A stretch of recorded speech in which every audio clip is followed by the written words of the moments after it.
And we welcome you to the Towne BMW game previews. We get you ready for the Bulls and the Kent State Golden Flashes. It's Mid-American Conference time, Lance. It's a flip of the switch for us as fans, as broadcasters. Is it a flip of the switch for coaches and players? I think in some ways it is. We're excited to get conference season started, and as we talked from the first day in August, is that we want to compete for an opportunity to win the Eastern Division.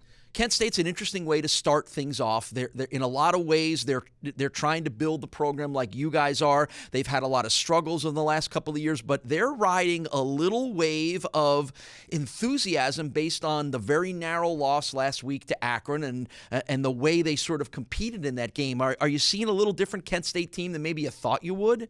Yeah, I think just based on the quarterback change and a little change of philosophy and the success that it turned out to be for them, it is going to be something I'm sure they're excited about, seeing it being a very positive move and something that they're going to feel confident about coming to town. Well, Nick Hawley made his debut at quarterback for Kent State last week. He had been a running back, a wide receiver, hadn't played quarterback since high school, yet they throw him out there, and he's running a lot of read option. He's flipping balls over his head. He's kind of improvising his way to a very effective performance. So Akron didn't expect that. Now you know that that's what they're going to do. How does that change your preparation? Well, at least you have a chance to look at it on film and what they were doing, what they were thinking schematically with him, some of the throws he made, but the unknown is what are they going to build off of that with, and what's the next step. So it's a challenge. I guess I'd rather be in our shoes than Akron's shoes last week, kind of being caught by surprise with the move. They have an interesting weapon that they're using on their offense, a running back, a freshman by the name of Justin Rankin, yet his receiving is more of the story. He's got 10 catches for 181 yards this year. He's among the freshman leaders in that category around the country. Inevitably, those of us that have been around and seen the MAC play think of Dree Archer, the great former Kent State slot back, running back, wide receiver. How do they use a running back as a primary wide receiver? Well, you can use them a lot of different ways. They can use them in bubble screens, get the ball out quickly to him. A lot of empty sets, so he is in a slot. So there's a lot of different ways, screen passes in passing situations. So there's a lot of ways to get a guy that's very dynamic, and he definitely is to the ball.